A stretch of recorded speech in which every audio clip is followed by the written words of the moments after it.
In Trieste, national and regional leaders united to fast-track a cleaner, smarter energy future for Friuli Venezia Giulia. Penso che sono scelte di grande innovazione.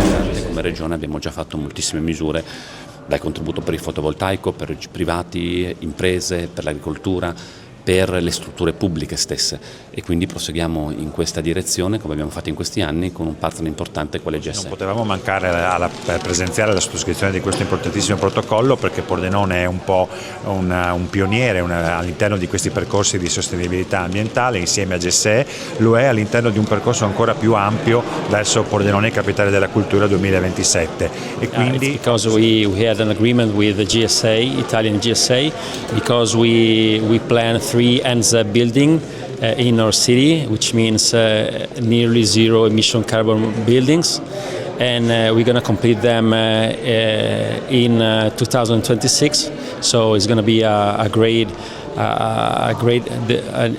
infrastructure for us and also for environmental matters.